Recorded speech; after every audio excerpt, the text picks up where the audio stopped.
Manā kolekcijā ir 9 smaržas, un šajā video es ātri un īsi pastāstīšu par tām. Sākšu ar savu favorītu. Tās ir smaržas, kuras es izmantoju katru dienu un pēc kurām mani atpazīst manas draudzenes. Šīs ir Juliet Hezegan Note Perfume Super Dose, kas ir ļoti svarīgi, tāpēc, ka tur ir arī parastās, bet man patīk tieši Super Dose. Es tās varu izmantot katru dienu, un man tās nekad neapnik. Vēl vienas smaržas no tā paša zīmola, tikai ar bumbieri. Šīs ir tādas svaigākas, saldākas un, manuprāt, universālas.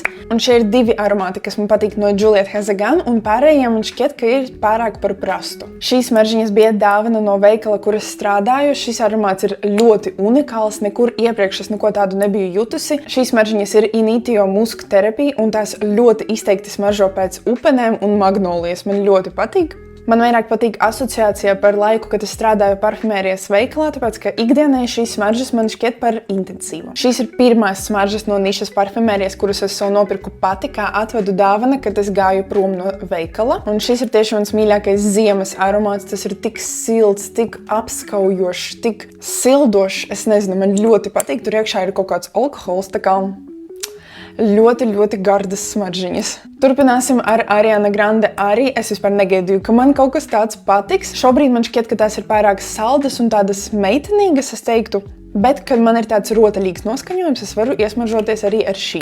Šis ir mans mīļākais aromāts no tieši Latvijas zīmola, kas ražo smaržas. Šīs smaržas, manuprāt, arī ir tādas vairāk ziemīgas. Te ir citrons, apelsīnu ziedi, panna kota, rums un vaniļa. Ar kaut ko ir līdzīgas šim, bet šīs ir saldākas, manuprāt. Mīlestība no pirmās ožas, un ar šīm smaržām es iepazinos Prāgā kopā ar draudzeni, un mēs ar viņu nopirkām identiskas smaržas. Manuprāt, šīs smaržā pēc kaut kādas bulciņas, karameles, ļoti saldas, ļoti patīkamas. Tādas smaržas, ka var reāli apēst. Es negaidīju, ka par 35 eiro es varēšu saņemt kaut ko tādu. Mini smaržņas no nišas parfumērijas, kuras man uzdāvināja draudzene, man ir tik žēl tās lietot, tāpēc, ka tas iepakojums ir tik mīlīgs, tik foršs. Kad es strādāju parfumērijas veikalā, šīs arī bija vienas no manām mīļākajām smaržām. Smaržo pēc kanēļa, pēc bulciņas, pēc kaut ko ļoti forša. Šo es parasti izmantoju uz kaut kādiem džemperiem, siltiem vai kaut ko tam līdzīgu. Manas pašas pirmās smaržņas, kuras man uzdāvināja Saša kaut kur 15 gados iespējams. Šobrīd man, protams, nepatīk tas aromāts tā kā vispār, bet šis iepakojums ar manīm paliks tā kā atgādinājums par tik foršu laiku un tik foršu dāvanu. Tobrīd tas bija vienkārši kaut kas ideāls. Man vienmēr patīk izmēģināt kaut kādas jaunas smaržas, tā kā padalies komentāros ar savām mīļākajām smaržām.